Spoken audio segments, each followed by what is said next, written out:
À 15 ans, mes parents se sont débarrassés de moi à la ferme de mes grands-parents pour que leur fille en or puisse briller. Des années plus tard, après m'être construit une vie qu'ils n'auraient jamais imaginée, ils sont revenus exiger mon soutien pour découvrir qu'il n'y avait pas un seul siège pour eux à mon mariage. Ma famille a toujours clairement montré qui était le favori, et ce n'était définitivement pas moi. Alors, j'ai emballé le peu de dignité qu'il me restait, j'ai reconstruit ma vie entière de zéro, et j'ai arrêté d'attendre qu'ils se comportent comme de vrais parents. Avant d'entrer dans les détails, voici comment tout a commencé. Je suis Ryan Harper, j'ai 30 ans aujourd'hui, je suis marié, installé, et je vis une vie que j'ai bâtie de mes propres mains. Mais à l'époque, j'étais le raté de la famille. Ma petite sœur, Madison Maddie Harper, était la parfaite. Mes parents, Deb et Gary, agissaient comme si elles portaient tout le nom de la famille sur ses épaules, et moi, j'étais juste là pour rendre tout plus difficile. Avant que tout ne s'effondre, la personne avec qui je passais le plus de temps n'était même pas de ma famille. C'était Tyler Brooks. Il était pratiquement mon frère. On jouait aux jeux vidéo jusqu'à 2 heures du matin, on sillonnait le quartier à vélo, on essayait des sports au hasard juste parce qu'on s'ennuyait, et on faisait des plans stupides pour louer un jour un petit appartement et le retaper nous-mêmes. C'était le genre d'amitié où l'on suppose simplement que l'autre sera toujours là. Puis, il ne l'a plus été. L'accident a emporté Tyler et ses parents le même jour. Il n'y a même pas eu de véritable adieu, juste des coups de téléphone, quelques adultes parlant à voix basse, et moi, debout là, essayant de me convaincre que quelqu'un avait mal compris quelque chose. Je ne pense pas que le moi de 15 ans avait l'espace mental pour accepter que quelqu'un, qui venait chaque week-end depuis des années, s'était juste volatilisé. Après ça, tout dans ma maison semblait plus lourd, comme si les murs se rapprochaient. Quelques jours plus tard, mes parents ont insisté pour un dîner de famille afin de revenir à la normale. Ils disaient ça comme si la normalité était encore possible. Nous nous sommes tous assis. J'ai à peine touché à ma nourriture. Ma tête n'était pas dans la pièce. Je pouvais encore voir le vélo de Tyler appuyé contre mon garage depuis sa dernière visite. Alors que j'étais assis là, essayant de ne pas m'effondrer, Deb s'est lancée dans sa routine habituelle sur les accomplissements de Maddie. Elle se débrouille tellement bien, a-t-elle dit, la main sur la poitrine comme si elle annonçait un miracle. Ses professeurs n'arrêtent pas de parler de son potentiel. Gary a hoché la tête comme s'il était son manager. Elle montre l'exemple. Voilà à quoi ressemble la discipline. Puis il m'a regardé droit dans les yeux. Ryan, ne plombe pas l'ambiance ce soir. Maddie s'est adossée à sa chaise, souriant comme si elle était sur scène. Peut-être que tu pourrais essayer de faire plus d'efforts, toi aussi, a-t-elle dit, jouant l'innocente, mais elle savait exactement ce qu'elle faisait. Elle attendait une réaction. Je ne lui en ai pas donné. J'ai essayé de parler une fois, juste une phrase sur à quel point tout semblait bizarre sans Tyler. Deb m'a coupé immédiatement. Ryan, s'il te plaît. Nous essayons d'avoir un dîner positif. Gary a ajouté, il y a un temps et un lieu pour tes émotions. Apparemment, ce temps et ce lieu n'existaient jamais dans cette maison. Je me sentais invisible, comme si j'étais la seule personne à remarquer que Tyler était parti, et même ça, ça faisait de moi une gêne. L'école, après ça, semblait inutile. Chaque couloir avait un souvenir attaché à lui. Sa chaise vide en classe me rendait malade. J'ai arrêté de me soucier des devoirs, des projets de groupe, ou même de venir en cours. Je ne voulais parler à personne, surtout pas aux professeurs qui se sentaient obligés de demander si je tenais le coup. Clairement, je ne tenais pas le coup. Je n'en étais même pas proche. J'ai commencé à traîner avec des gens qui n'attendaient rien de moi. Des gars qui ne demandaient pas où j'allais après l'école ou pourquoi je ne voulais pas rentrer chez moi. On ne faisait rien d'impressionnant. Surtout des imprudences stupides, parce que ça faisait plus de bien que de rester assis assez longtemps pour réfléchir. Deb a réagi en jouant les martyrs. Tu es en train de détruire cette famille, disait-elle, les mains sur le front comme si elle allait s'évanouir. Sais-tu ce que tu nous fais subir? Gary faisait des discours qui donnaient l'impression qu'il les avait répétés devant le miroir. Tu choisis le mauvais chemin. Un homme prend ses responsabilités. Il programmait toujours ses discours pour le moment où j'étais déjà bouleversé, comme s'il attendait l'instant parfait pour remuer le couteau dans la plaie. Et Maddie, elle, utilisait chaque erreur que je faisais comme carburant. Je ne comprends pas comment on peut être de la même famille, a-t-elle dit un matin avant l'école. Cette phrase lui a valu des éloges supplémentaires de la part de Deb, au moins un de mes enfants se soucie de son avenir. Tout ce que je faisais était soit faux, soit la preuve que Maddie était meilleure. Le coup de grâce est arrivé quand moi et quelques gars, on faisait n'importe quoi sur un parking après la tombée de la nuit. On était mineurs et on agissait bêtement. Quelqu'un a appelé les flics. Quand la voiture de patrouille est arrivée, je savais que j'étais foutu avant même qu'ils ne parlent. Ils nous ont embarqués. Pas une véritable arrestation, juste une rétention jusqu'à l'arrivée des parents. Mais c'était suffisant. Deb est entrée, les larmes coulant déjà. « Ryan, comment as-tu pu nous faire ça ?» Gary se tenait raide, les bras croisés, me lançant le regard de quelqu'un sur le point de prononcer un réquisitoire final. Maddie n'était même pas là, mais elle s'est assurée que tout le monde sache plus tard à quel point c'était embarrassant pour elle. Le trajet du retour a semblé durer des heures. Deb alternait entre pleurer et me blâmer. Gary me faisait la morale sans s'arrêter. « Voilà ce qui arrive quand tu refuses d'écouter, » disait-il, comme si on m'avait déjà donné l'espace pour dire quoi que ce soit. Le lendemain matin, avant même que je ne m'asseye dans mon lit, ils m'ont annoncé que je partais. Pas de discussion, pas de « comment vas-tu vraiment ?» rien. Juste, tu vas vivre chez tes grands-parents jusqu'à ce que tu puisses te reprendre en main. Maddie se tenait derrière eux, les bras croisés, comme si elle regardait la fin d'une série qu'elle appréciait. Quand je suis monté dans la voiture avec mon sac, je n'avais pas peur. Je me sentais effacé, comme s'ils avaient enfin admis ce qu'ils laissaient entendre depuis des années. Maddie comptait. Moi, non. C'est à ce moment-là que les choses se sont vraiment brisées. Pas quand Tyler est mort. Pas quand l'école a déraillé. Juste là, dans cette allée. Quand mes propres parents ont clairement fait comprendre que je ne valais pas la peine d'être gardé. Et mes parents m'ont déposé chez mes grands-parents par une matinée froide. J'avais 15 ans, assis sur la banquette arrière avec un seul sac à dos et les derniers morceaux de mon ancienne vie. Nous avons descendu la longue allée de terre, et je m'attendais à ce que le jugement m'attende. Une autre série de discours ou de regards déçus. Au lieu de ça, grand-père est sorti de la grange, s'essuyant les mains sur un chiffon, calme comme toujours.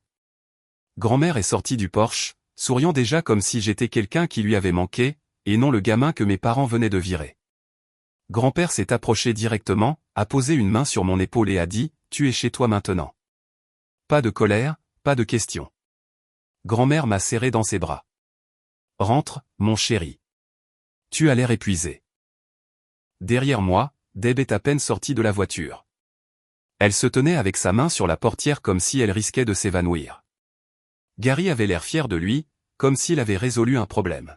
« Ne les faites pas regretter ça, » a-t-il dit. C'était son adieu. Personne ne lui a répondu. Grand-mère ne les a même pas regardés. Ils sont partis, la poussière s'élevant derrière la voiture jusqu'à ce qu'elle disparaisse.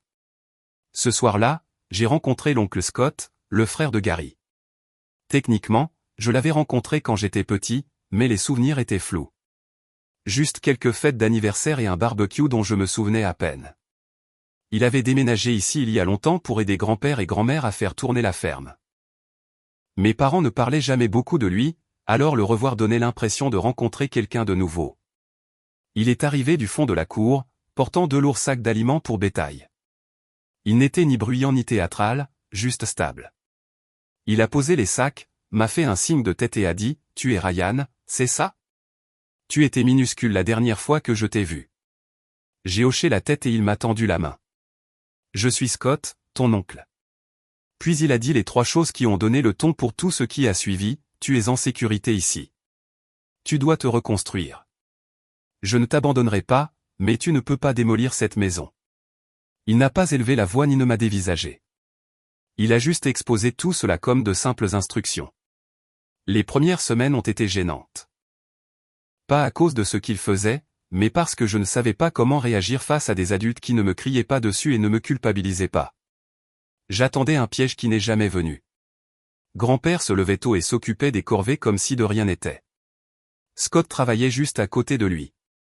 Grand-mère gérait la maison avec constance, vérifiant toujours si j'avais mangé ou dormi, mais sans jamais être intrusive. Quand je ratais quelque chose, comme mal fermer une barrière ou faire tomber du bois, Scott ne soupirait pas et ne penchait pas la tête comme s'il était déçu. Il réparait juste le truc, me montrait rapidement comment faire, et passait à autre chose. Pas de discours, pas de culpabilité, juste de la correction et de la routine. Petit à petit, la maison a cessé de sembler temporaire.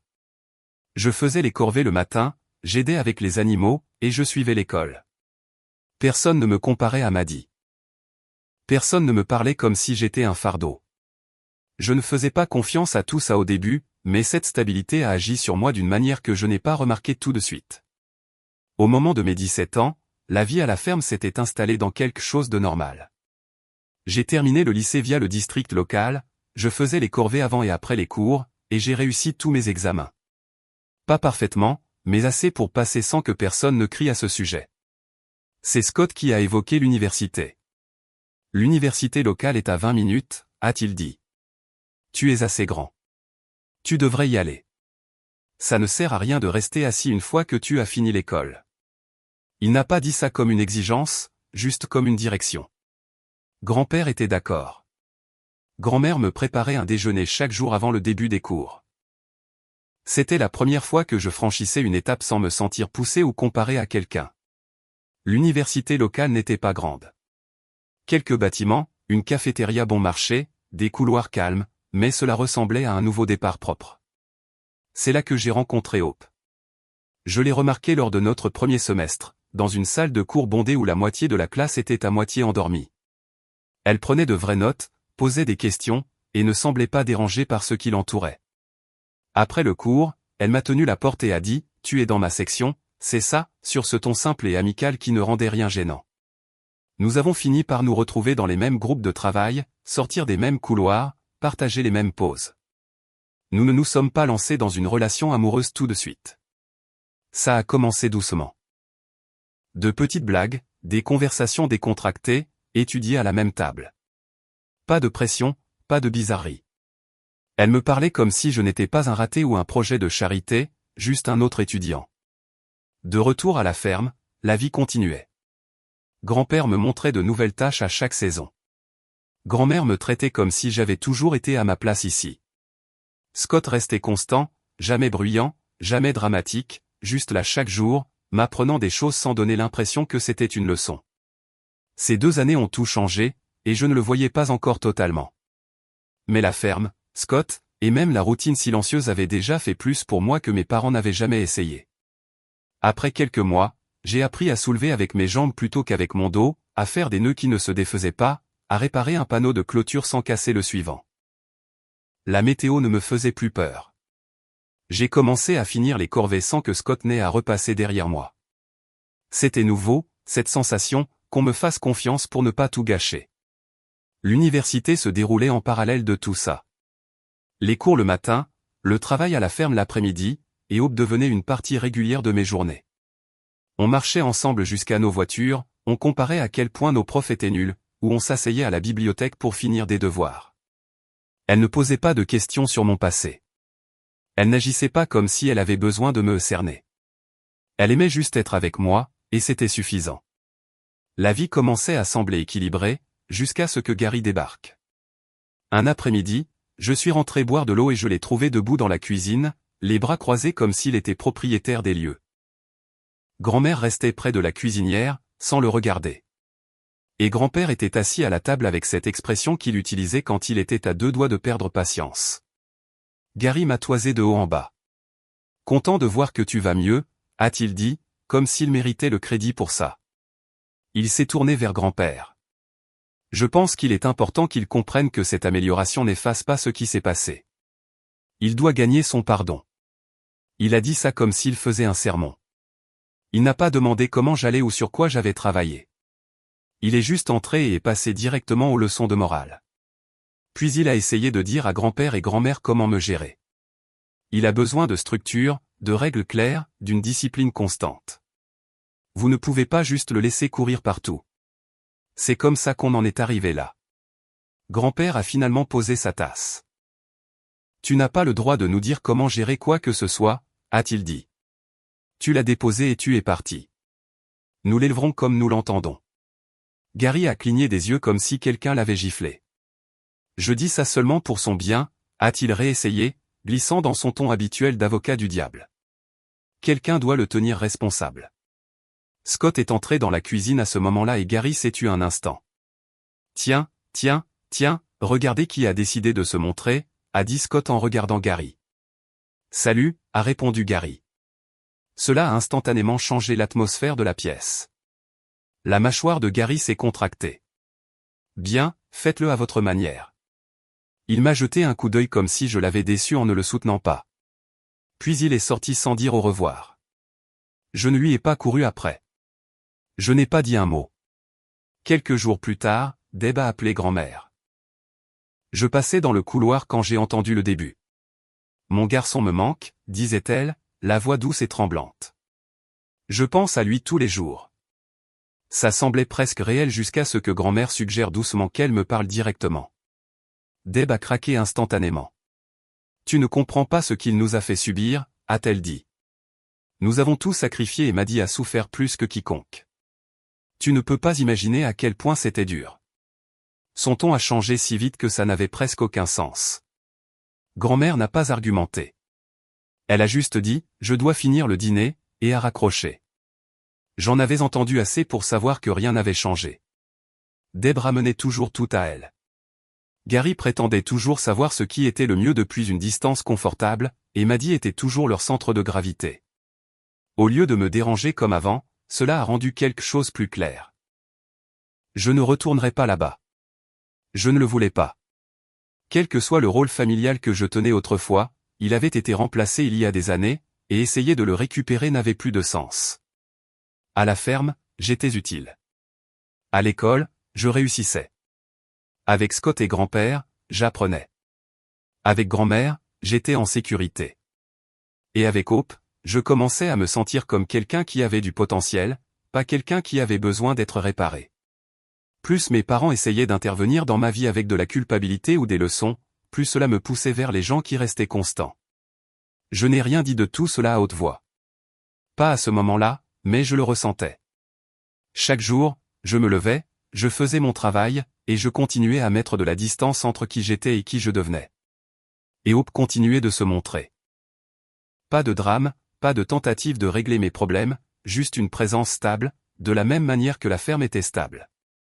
De la même manière que Scott était stable. Pour la première fois depuis des années, ma vie ne s'effondrait pas. Elle prenait enfin forme. L'hiver venu, les choses ont continué de la même manière. Je n'avais pas eu beaucoup de nouvelles de mes parents, ce qui rendait la vie plus calme. Mais Maddie, même à distance, trouvait toujours des moyens de me taper sur les nerfs. Ça a commencé par un message d'une de mes cousines. Rien de dramatique, juste un texto décontracté demandant comment les choses allaient. Puis, sortie de nulle part, elle a ajouté, Maddie parle encore. Je pensais que tu devrais savoir avant que ça ne se répande davantage. J'ai demandé ce qu'elle voulait dire. La réponse est arrivée vite. Maddie dit que tu profites de la situation là-bas. Que grand-père et grand-mère gaspillent de l'argent pour toi. Elle n'arrête pas de dire qu'elle est celle qui porte le nom de la famille maintenant. Je me suis assis sur le bord de mon lit en lisant ça 2 fois. Ce n'était pas surprenant que Maddie soit toujours obsédée par l'attention, mais entendre qu'elle entraînait mes grands-parents là-dedans m'a fait serrer la mâchoire. Ils avaient fait plus pour moi en 2 ans que mes parents en 5, et elle essayait de transformer ça en une sorte de fardeau. J'ai montré le message à l'oncle Scott. Il n'a pas beaucoup réagi, a juste soupiré et dit, elle ne sait pas comment fonctionne cette maison. Grand-père a entendu et a grommelé quelque chose dans sa barbe que je n'ai pas saisi, mais le regard qu'il a lancé à Scott disait qu'il soupçonnait déjà que quelque chose comme ça circulait. Quelques jours plus tard, la rumeur a atteint le reste de la famille élargie. C'est allé vite. Quelqu'un a répété les commentaires de Maddie chez un parent, et soudain, les gens se demandaient si grand-père et grand-mère m'encourageaient dans ma paresse. Plus ça se répandait, pire c'était. À un moment donné, quelqu'un a même demandé à grand-mère si elle n'était pas fatiguée d'élever les erreurs des autres. Grand-mère ne m'a pas dit ça. Ma cousine l'a fait.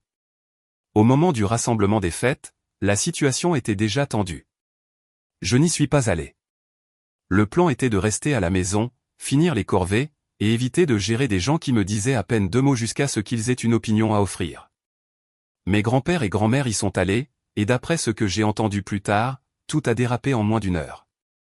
Un parent, quelqu'un du côté de mon père, a fait un commentaire passif sur les enfants qui n'apprécient pas ce qu'on leur donne. Grand-mère l'a ignoré. Puis une autre personne a dit quelque chose sur le fait que Maddie s'en sortait à merveille et représentait bien le nom des Harper, suivi d'un sournois, dommage que tout le monde n'en fasse pas autant. C'est là que grand-père est intervenu. Scott m'a raconté comment ça s'est passé plus tard. Grand-père a posé sa fourchette, a regardé à travers la table et a dit « Vous n'avez pas le droit de parler de mon petit-fils comme ça alors que vous n'avez pas levé le petit doigt pour lui. » Ce n'était pas fort, mais c'était définitif. La pièce est devenue silencieuse. Quelqu'un a essayé de défendre Maddie, disant qu'elle était juste inquiète, mais grand-père les a coupés. Elle cherche les ennuis, et vous le permettez. Ryan travaille dur. Il gagne son pain. Si vous ne pouvez pas le respecter, alors vous ne nous respectez pas non plus. Après ça, il a dit à Scott que certaines personnes ne seraient pas les bienvenues à la ferme avant un bon moment. Quand grand-mère est rentrée, elle a agi comme si rien ne s'était passé, mais je voyais bien qu'elle était encore bouleversée. Elle a préparé le dîner comme d'habitude et m'a posé des questions sur l'école, sans jamais mentionner la dispute. Elle n'avait pas à le faire. J'en avais assez entendu par les cousins pour comprendre à quel point c'était devenu houleux. Plus tard ce soir-là, Hope est passée me rendre un livre qu'elle m'avait emprunté. Elle voyait bien que quelque chose clochait. Je n'avais pas prévu d'en parler, mais elle est restée dans l'encadrement de la porte et a demandé « Dure journée ?» J'ai hoché la tête. Histoire de famille. Elle n'a pas demandé de détails. Elle n'a pas essayé de donner des conseils. Elle s'est juste approchée, a pressé doucement mon bras et a dit « Tu fais de ton mieux. » Ça compte pour quelque chose. Cette nuit-là, allongée dans mon lit, j'ai enfin eu le déclic. J'avais toujours pensé que Maddie était juste gâtée, agaçante et accro à l'attention. Mais ce n'était pas une rivalité fraternelle normale. Ce n'était pas juste du favoritisme. C'était malveillant. Elle n'était pas seulement favorisée. Elle était toxique. Elle ne se contentait pas d'être l'enfant prodige. Elle avait besoin que je reste la déception pour pouvoir continuer à briller. Elle voulait une cible, et j'avais fini de l'être. J'ai terminé l'université à 19 ans. Pas de cérémonie, pas de famille pour m'acclamer, pas de coup de fil de Deb ou Gary. Grand-mère m'a serré dans ses bras quand j'ai ramené le diplôme. Grand-père m'a serré la main une fois et a dit « Bien. Maintenant, continue. » L'oncle Scott a fait griller des burgers ce soir-là et n'a pas dit grand-chose, mais je voyais qu'il était fier. C'était suffisant. J'ai trouvé un emploi de télémarketing quelques mois plus tard. Ce n'était pas glamour, mais j'étais rapide avec les gens et j'apprenais vite. Au début, j'appelais juste des listes et je suivais des scripts. Mais après quelques mois, ma superviseure a commencé à me donner des appels plus difficiles. Puis elle a commencé à me laisser gérer la formation des nouvelles recrues. 2 ans plus tard, j'ai été promu chef d'équipe. 1 an après ça, je suis devenu directeur des ventes. Le travail avait des horaires bizarres, mais le salaire était régulier. Je continuais à vivre avec grand-père, grand-mère et Scott parce que c'était logique. Le loyer ne faisait même pas partie de la conversation. Grand-père aurait ri si j'avais essayé d'en proposer.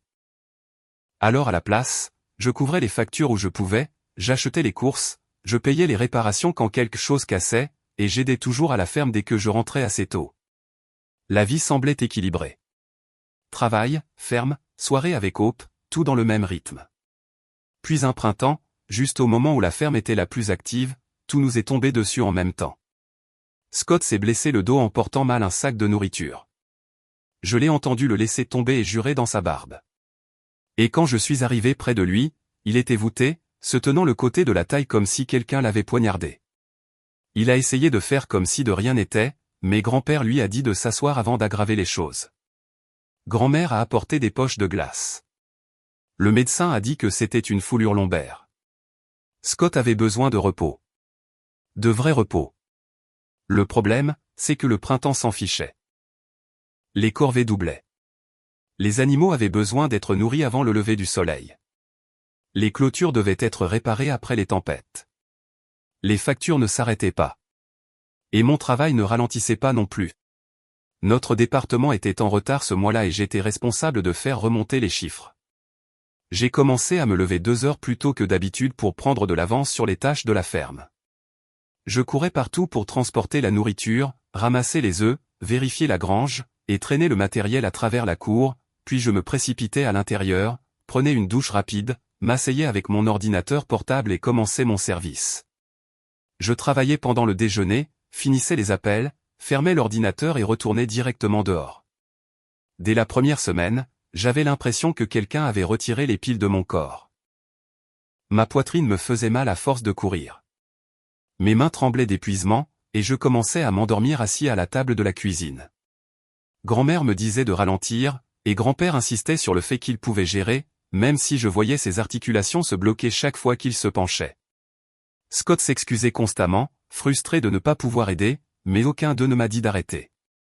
Il savait que le travail devait être fait. Une nuit après une tempête, j'étais dehors dans la boue avec une lampe de poche, en train de réparer une clôture cassée, la pluie dégoulinant de mes cheveux, les doigts engourdis autour du fil de fer. Chaque muscle hurlait, mais je continuais. Pas parce que je le voulais, mais parce que cette maison m'avait sauvé, et je n'allais pas la laisser s'effondrer. Hope en a vu des morceaux. Elle apportait de la nourriture, et des grands-mères, et ne me poussait jamais à ralentir. Elle s'intégrait simplement au rythme de l'endroit.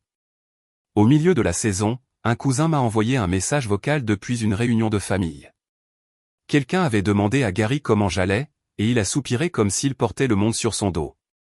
L'envoyer chez papa et maman lui a sauvé la vie, a-t-il dit. Nous avons fait ce que font les bons parents. L'entendre s'attribuer le mérite de m'avoir abandonné ne m'a pas rendu triste. Ça a durci quelque chose en moi.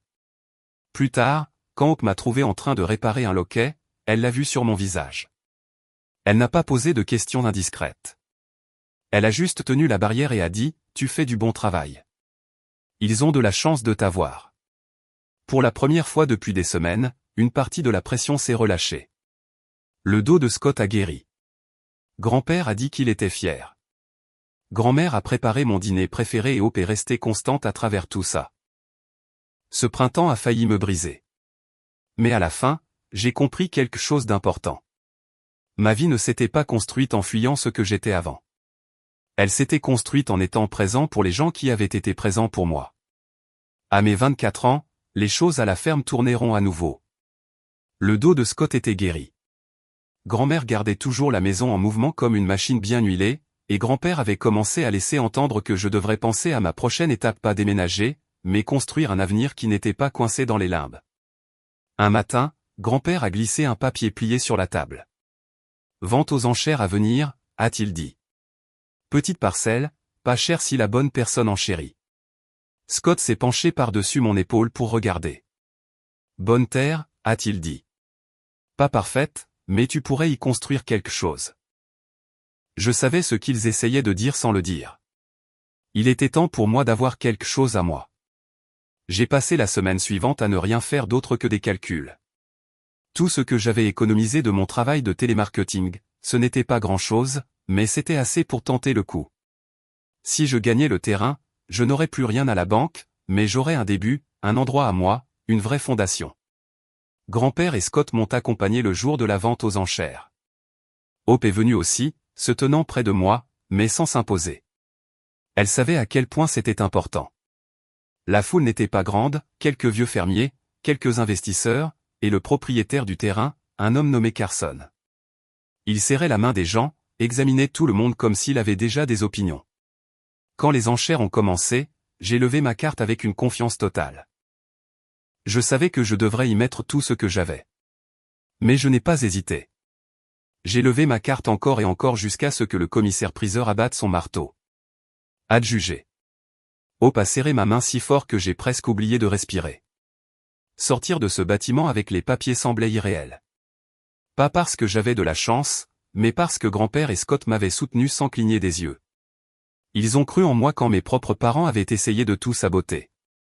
Quelques jours plus tard, j'ai marché sur le terrain pour la première fois. Ce n'était pas grand-chose.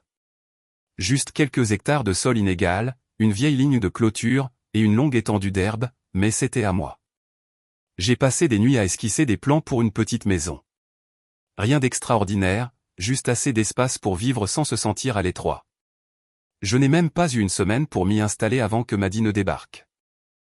J'étais en train de marquer l'endroit où une future allée pourrait passer quand une voiture bruyante est arrivée en bondissant sur le chemin de terre. 3 filles en sont sorties, toutes habillées comme si elles étaient là pour une séance photo. Maddy menait la marche, lunettes de soleil sur le nez, téléphone déjà en train d'enregistrer. Cet endroit est parfait, a-t-elle dit, tournant sur elle-même comme si elle possédait les lieux.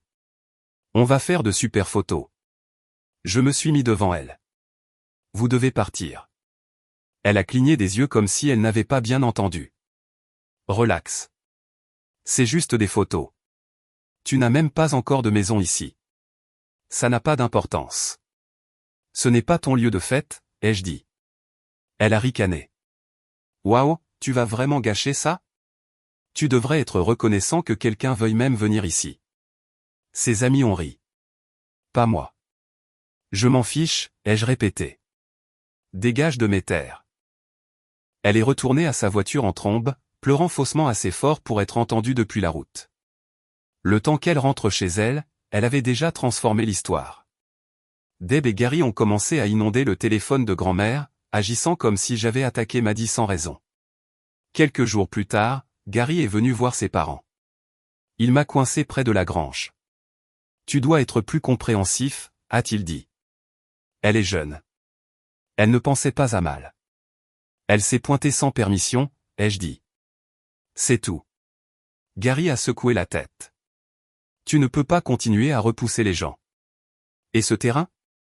Tu es sûr que tu peux gérer ça? Ne te ridiculise pas, avant que je puisse répondre, Scott est sorti de la grange. Tu n'as pas le droit de le larguer ici et d'agir ensuite comme si tu l'avais élevé, a-t-il dit. Il fait plus pour cette famille que tu ne l'as jamais fait. Gary a essayé son ton d'avocat du diable. J'essaie seulement d'aider. Non, a dit Scott. Ce n'est pas le cas. Gary n'est pas resté beaucoup plus longtemps. Ce soir-là, j'ai emmené Hope sur le terrain. Le soleil était bas, le ciel orange. Je n'avais pas de discours préparé. Je n'avais pas de bague venant d'un magasin chic. J'avais sa main dans la mienne et l'endroit où notre avenir pourrait être. Je l'ai demandé en mariage. Elle a dit oui. Quand nous l'avons annoncé à grand-père, grand-mère et Scott, tous les trois ont réagi comme une vraie famille devrait le faire. Grand-mère a serré Hope dans ses bras en premier. Grand-père a hoché la tête une fois comme s'il s'y attendait. Scott m'a tapé dans le dos assez fort pour me faire trébucher. Debout sur ce terrain plus tard cette nuit-là, j'ai pris une décision silencieuse. Mon avenir était ici, avec les gens qui étaient restés, avec Hope, avec la vie que je construisais brique par brique, pas avec ceux qui essayaient de la démolir. La construction de la maison a pris chaque heure libre que j'avais. Je finissais mon service de télémarketing, fermais l'ordinateur portable, et conduisais directement au terrain. Certains jours, je passais des heures à niveler le sol ou à transporter des matériaux. D'autres jours, je mesurais des planches à la lampe de poche parce que le soleil était déjà couché. C'était stressant, fatigant, et beaucoup plus rude que ce à quoi je m'attendais, mais ça n'a jamais semblé inutile. Hope venait dès qu'elle le pouvait, me passant des outils, marquant des planches, apportant de la nourriture, agissant comme si elle avait toujours fait partie de cette vie. La ferme est restée stable pendant cette période, jusqu'à un matin où tout s'est arrêté. Je me suis réveillé avec les cris de grand-mère qui nous appelait. Grand-père était affalé à la table de la cuisine, se tenant la poitrine. Il n'était pas évanoui, mais il avait l'air pâle et confus. Scott a réagi instantanément, l'aidant à se lever pendant que j'attrapais les clés du camion. Nous l'avons installé sur le siège passager. Grand-mère est montée à l'arrière, et Scott est resté pour appeler la clinique et les prévenir. Le trajet a semblé plus long qu'il ne l'était. Grand-père ne disait pas grand-chose, il tenait juste sa poitrine et prenait de lentes inspirations.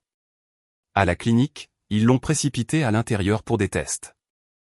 Le médecin est sorti plus tard et nous a dit que ce n'était pas une crise cardiaque, mais que c'était assez proche pour être un avertissement. Grand-père avait besoin de repos. De vrai repos. Pas de charges lourdes, pas de longues heures, pas de discours du genre « je vais bien ». Nous l'avons ramené à la maison avec de nouveaux médicaments et des instructions. Il détestait la tension, mais il a suivi les ordres parce que grand-mère l'a fixé du regard jusqu'à ce qu'il accepte. Les nouvelles voyagent vite dans les familles qui prétendent être proches. Dès cet après-midi-là, le téléphone de grand-mère a commencé à vibrer sans arrêt. Le premier appel qu'elle a mis sur haut-parleur était de Deb. À la seconde où elle a entendu la voix de grand-mère, Deb a éclaté en sanglots bruyants et dramatiques. « Je n'arrive pas à croire que ça nous arrive, sanglotait-elle. C'est juste. C'est horrible. » Grand-mère essayait de dire que grand-père allait bien. Mais Deb n'écoutait pas. Elle continuait, parlant de combien elle était stressée, comment elle ne pouvait pas gérer les mauvaises nouvelles, à quel point c'était dur pour elle. Pas une seule fois elle n'a demandé comment grand-père se sentait vraiment. Pas une seule fois elle n'a demandé si nous avions besoin d'aide. Puis Gary a pris le téléphone. Eh bien, a-t-il dit de sa voix calme et fausse. C'est pour ça que la famille doit rester unie. Quelqu'un doit prendre les choses en main et garder tout organisé. Il ne m'a pas demandé comment j'allais, ni Scott, ni grand-mère. Il agissait comme s'il était celui qui maintenait tout ensemble, même s'il n'avait pas fait partie de la ferme un seul jour. Je me tenais dans l'encadrement de la porte à écouter, sentant cette vieille froideur familière s'installer à nouveau. Grand-mère a mis fin à l'appel avant que les pleurs de Deb ne deviennent plus forts. Le lendemain, Maddie est arrivée dans une voiture brillante aux vitres teintées. Elle en a sauté, portant des vêtements qui semblaient empruntés à un blog de mode, tenant son téléphone comme si elle filmait une émission de télé-réalité. « Oh mon Dieu !» a-t-elle dit fort, serrant grand-mère dans ses bras de façon théâtrale. Je me suis précipité dès que j'ai entendu. Elle n'a pas demandé de nouvelles de grand-père avant d'avoir mis à jour son statut en ligne. Puis elle s'est tournée vers moi. « Ryan, ne stresse pas grand-mère aujourd'hui, d'accord ? Elle n'a pas besoin de tes humeurs. » Elle est entrée dans la maison comme si c'était la sienne, organisant des choses que personne ne lui avait demandé de toucher, disant à grand-mère de quelle corvée elle ne devait plus s'inquiéter, même si elle n'en faisait aucune elle-même. Plus tard, elle est sortie vers la grange et a pointé le camion de grand-père. « J'ai besoin de ça, » a-t-elle dit. « Mon ami veut prendre des photos dans un lieu rustique. Le camion est parfait. »« Non, » ai-je dit. « Grand-père ne va pas bien. On a besoin du camion ici. » Elle a levé les yeux au ciel. « Tu es dramatique. C'est juste pour quelques heures. »« Non, » ai-je répété. Elle a tendu la main vers les clés sur le crochet. Je me suis interposé. Elle est immédiatement passée en mode victime, élevant la voix pour que grand-mère puisse entendre à l'intérieur. « Waouh !» a-t-elle dit plus fort. « Tu es toujours le même gamin en colère. J'essaie juste d'aider, et tu m'attaques. » Grand-mère est venue à la porte. « Maddie, pose les clés », a-t-elle dit fermement. Maddie a semblé stupéfaite que grand-mère ne soit pas de son côté. Elle a laissé tomber les clés et est sortie en trombe, marmonnant à propos de ma toxicité. 20 minutes plus tard, Deb a appelé grand-mère. Elle a commencé doucement. « Je veux juste la paix dans cette famille. » Puis Gary, « Après tout ce que nous avons traversé pour élever Ryan, vous le laissez manquer de respect à Maddie. » Il me blâmait tout en prétendant être équilibré. Scott a finalement pris le téléphone. « Vous n'avez pas le droit de parler de respect, » a-t-il dit. Pas après avoir disparu quand les choses étaient difficiles. N'appelez pas ici pour créer des problèmes. Il a raccroché avant que Gary ne puisse répondre. 3 jours plus tard, Deb et Gary se sont présentés en personne. Ils n'ont pas demandé comment allait grand-père. Gary a commencé par « Nous venons juste vérifier que les choses sont gérées correctement. » Deb a croisé les bras, me foudroyant du regard comme si j'étais le problème. Maddie est sortie derrière eux, prête à commencer quelque chose. « Tu as besoin de te calmer avec les gens, » m'a-t-elle dit. « Ton énergie est toujours tellement négative. » Gary a hoché la tête. « Ton oncle a dit que tu étais stressé. Tu ne peux pas passer tes nerfs sur ta sœur. » Il parlait comme s'il était la personne raisonnable dans la pièce. Deb s'est avancée. « Tu devrais t'excuser auprès de ta sœur. Elle voulait juste emprunter un camion. Je n'ai pas élevé la voix. Je ne me suis pas justifié. Je n'ai pas pris la peine d'argumenter. C'est la maison de grand-père et grand-mère, ai-je dit. Si vous êtes là pour les aider, aidez. Si vous êtes là pour le drame, partez. Je ne suis plus votre projet. » Ils ont tous commencé à parler en même temps, Deb pleurant, Gary moralisant, Maddie se plaignant. Mais je n'ai pas bougé. Je n'ai pas reculé. Scott est sorti et s'est tenu à côté de moi, silencieux mais solide. C'était suffisant. Ils sont partis, furieux. Quelques mois plus tard, la maison était peut-être à moitié finie, mais elle semblait juste. Hope et moi avons prévu une cérémonie simple à la ferme. Rien de grand, juste des amis, des voisins, et les gens qui comptaient vraiment. Grand-père l'a conduite à l'hôtel parce que son propre père vivait dans un autre état. Grand-mère s'est occupée des fleurs. Scott a aidé à tout installer, des chaises aux lumières. Nous n'avons pas invité Deb, Gary ou Maddie. Pas par vengeance, mais pour la paix. Ils n'avaient pas mérité leur place dans ce moment. La nouvelle s'est répandue rapidement quand même. Deb a fondu en larmes devant les proches, disant à tout le monde qu'on lui avait volé le mariage de son fils. Gary a agi comme s'il était un parent sage qui avait été trahi. Maddie a essayé de transformer tout ça en ragot, publiant en ligne des choses sur la fausse loyauté familiale. Grand-père a mis fin à tout ça. Quiconque essayait d'aborder le sujet recevait un rapide « Ils n'ont pas été invités pour une bonne raison ». Et ce fut la fin de l'histoire. La cérémonie était petite, chaleureuse et vraie. Hope avait l'air heureuse d'une manière qui rendait tout cela digne d'effort. Quand nous sommes remontés dans l'allée, grand-mère s'essuyait les yeux. Grand-père souriait plus que je ne l'avais vu faire depuis des années, et Scott m'a tapé dans le dos si fort que j'ai failli trébucher. Cette nuit-là, Hope et moi sommes allés à notre maison à moitié construite. La charpente était montée, les fondations étaient solides, et le champ derrière attrapait les derniers rayons du coucher de soleil. Nous nous tenions là, fatigués, mais stables, sachant exactement qui était notre vraie famille. Ceux qui se sont montrés, sont restés, et ont aidé à construire quelque chose de réel. Si vous avez aimé cette vidéo, s'il vous plaît cliquez sur le bouton s'abonner. Cela aide vraiment la chaîne et nous aide à vous apporter plus de meilleures histoires.